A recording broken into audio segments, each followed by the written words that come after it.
The design in Cashiers was basically looking at a very lush feel in that environment, because the environment already is one that has is very green and inviting.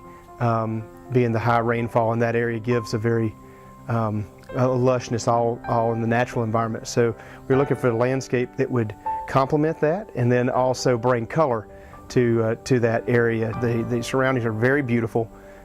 So the garden had to sort of be a seamless integration of the natural environment, which is all around this home. Woods are all around it.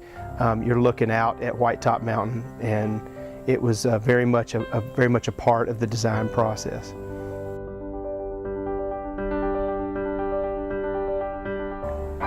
The garden up front of the house was one that has a lot of color in it, because it's one of the only sun areas of the home.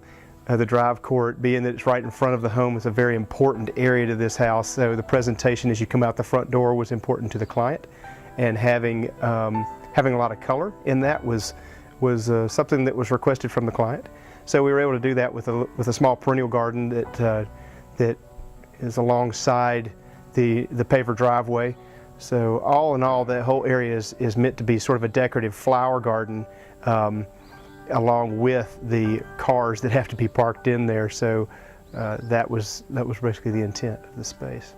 As you can see from the house, stonework was very important on this home. It's got a very rustic feel to it. So we tried to carry that stonework out into the landscape with garden walls and columns and natural fencing of natural bark on locust rails.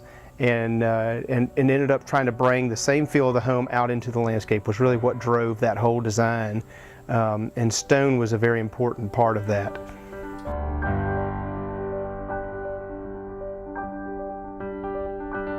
In the back of the house, the family wanted to be able to entertain in that space, and also the house sits higher than the backyard, so we wanted to draw people down into the yard. So the backyard was really designed around a circulating path system and a large patio and turf area that could have grandkids be able to play on the turf area, and then entertaining to be able to happen on the back patio. And of course then just translating the materials that were used with the house into the patio with the stonework. The flagstone is also used on the upper terrace.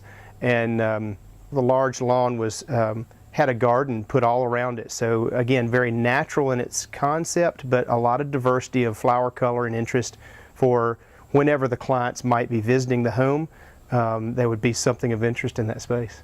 The design was really all-encompassing, so that's always fun when you're dealing with the entire space of the home. And so I think the way you would experience the garden was very enjoyable to me, because like I said, the circulating path system that goes all the way through the property means that you don't have to backtrack anywhere. You just basically flow through and around and experience different spaces as you come to them. So that was it was a lot of fun to design that kind of garden experience.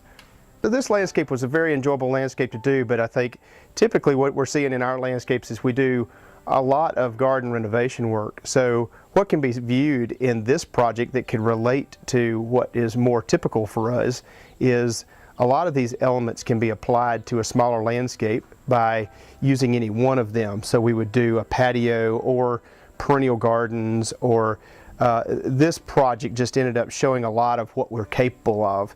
But we typically are doing pieces and parts of a project like this for a majority of our clients. We have obviously a great passion for plants, but our installers are able to put together the hardscape features that really accentuate a flower garden so very well. And so that was really one of the more fun aspects of trying to design this garden, because it was really a blank slate when we got there. Other than the natural environment that surrounded it, the building envelope was pretty much just red dirt, and so we were able to take that and really transform that into a pleasure garden for clients who will enjoy that type of space.